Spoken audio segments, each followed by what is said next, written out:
A violent explosion tears through a B-17 bomber. Metal screams. Flames swallow the sky. A man is thrown out, spinning, weightless, helpless, 22,000 feet above Nazi-occupied France. The wind howls so loud it drowns out his own scream. His parachute? Gone. His oxygen tank? Shattered. He's falling through ice-cold air, body twisting, lungs collapsing. Clouds blur past like ghosts. He looks down. The ground is racing up. Faster, faster. There's no way to survive this. And yet, this man would. He would live after falling from the sky. This man would live. Before the war, Alan Magee wasn't some thrill-seeker or hardened soldier. He was born on January 13th, 1919, in Plainfield, New Jersey, a quiet American town miles away from the chaos that would one day define his life. He grew up fascinated by machines, always taking things apart just to understand how they worked.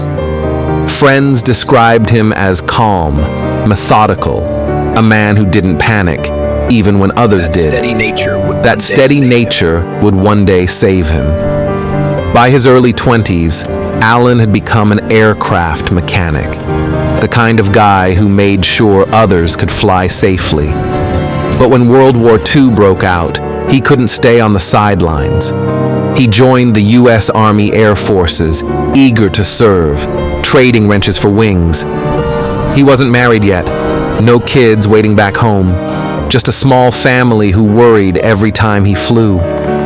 To them, Alan was still the quiet boy from New Jersey, not yet the man who would cheat death itself. It was January 3rd, 1943. Alan Magee climbed aboard his B-17 Flying Fortress. Snap, crackle, pop, a bomber headed for Nazi-occupied France. He was the ball turret gunner, sealed in a tiny glass sphere beneath the belly of the plane. A death trap, with no escape hatch once airborne. The morning sky was calm, unnaturally calm. The sun hung over the English Channel like a pale coin. Frost clung to the metal hull. The engines roared to life, shaking the ground beneath the crew's boots. Inside, it was routine, checklists, quick nods, forced smiles. Every man knew the odds. 1 in 4 bombers never made it back, but no one said it aloud. As the plane rose higher, Alan stared through the glass dome, the world below shrinking into clouds. For a moment, it almost looked peaceful. Then, through his headset, came the first words that cut through the hum of the engines. Enemy radars got us. Prepare for engagement. No one panicked. Not yet. They'd heard it before, but this time, Alan could feel it. The static in the air, the weight in his stomach. The sky ahead began to shimmer, dark specks moving fast, closing in from the east. German fighters, and in seconds, that calm morning would turn into a nightmare. The morning of January 3rd, 1943, started like any other mission. Alan Magee climbed aboard his B-17 Flying Fortress, nicknamed Snap, Crackle, Pop, bound for a bombing run over Saint-Nazaire, France, a stronghold bristling with German defenses. At 20,000 feet, the engines hummed, the sky clear, and the crew moved with calm precision. But calm never lasts long in war. Out of nowhere, a swarm of German fighters tore through the clouds. Tracer rounds sliced across the sky like red lightning. Alarms blared. The plane shook violently. In seconds, the sound of roaring engines turned into chaos, metal screaming, bullets ripping through the fuselage. Magee ran to the rear gun, but before he could even fire, a burst of shrapnel tore through his right arm. Fuel lines were hit. Smoke filled the cabin. The once mighty fortress was now a burning coffin at 20,000 feet.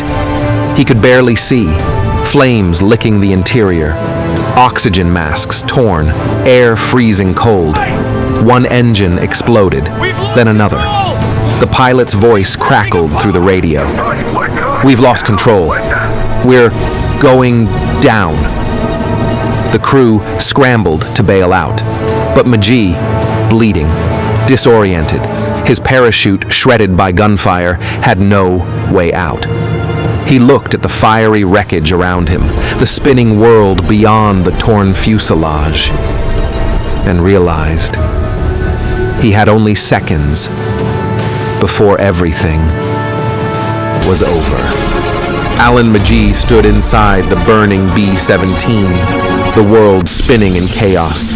His right arm was bleeding, smoke choking his lungs, flames crawling closer. The plane was disintegrating, and his parachute was gone. For a split second, he hesitated. Then instinct took over. He crawled toward a jagged hole in the fuselage and jumped. No parachute, no hope, just 22,000 feet of empty sky below him. The freezing wind slammed into his body like a wall. The roar of the engines vanished, replaced by silence, the eerie calm of freefall. He was tumbling, head over heels, the world a blur of clouds and distant ground. Most men would have blacked out from terror, but Magee stayed conscious. He watched his bomber, his home in the sky, spiral and explode above him. And then he looked down at the dark shape of Saint-Nazaire rushing toward him at terminal speed. He tried to spread his arms, to slow his fall, but the air ripped at his limbs. At that altitude, he was falling at more than 200 miles per hour, a human missile. He thought of his family, back home, of the life he'd barely lived, and then he passed out. His body was limp, falling like a rag doll through the clouds. Below him, a train station, a solid roof of steel and glass, and in one impossible twist of fate, that's where he hit. The impact was instant. The glass shattered, the steel groaned, and somehow, unbelievably, Alan Magee did not die. When Alan Magee smashed through the roof of the Saint-Nazaire train station, it should have been the end. 22,000 feet, no parachute, direct impact. By every law of physics, he was supposed to die instantly, but fate, or pure statistical absurdity, had other plans. The glass and steel roof didn't kill him. It saved him. The structure shattered on impact, slowing his fall just enough before his body hit a thick wooden beam and then a pile of debris below. The glass cut deep into his flesh. Bones cracked, ribs shattered, but the layers of wreckage had absorbed some of the shock. It was the unlikeliest cushion between him and death. When locals found him, they thought he was dead. His arm was broken in multiple places, his nose crushed, his lungs punctured, and nearly every bone in his body bruised or fractured. But then, they saw his chest move. Barely. Alan Magee was breathing. He was rushed to a German military hospital, unconscious, half dead, and completely unrecognizable. Even the doctors couldn't believe it. One of them reportedly said, "It's impossible. He should not be alive." But after days of slipping in and out of consciousness, Alan woke up. He had survived one of the highest free falls in human history without a parachute. And ironically, it was his enemy who saved his life. The German doctors treated his wounds, resetting his arm, stitching hundreds of cuts, and nursing him back over the next few months. For the rest of the war, Alan remained a prisoner, but alive. And when the war finally ended, he went home a walking miracle. No superhero origin, no divine intervention, just a man who fell from the sky and refused to die.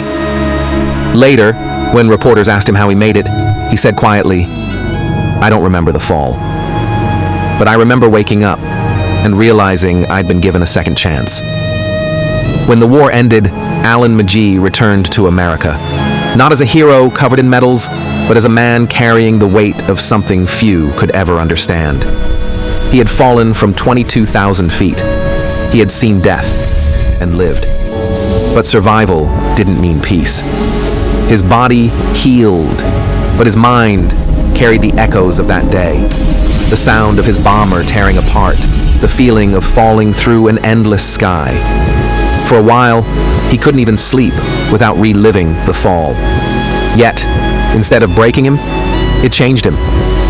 Alan didn't chase fame, didn't write books, didn't stand on stages to talk about it.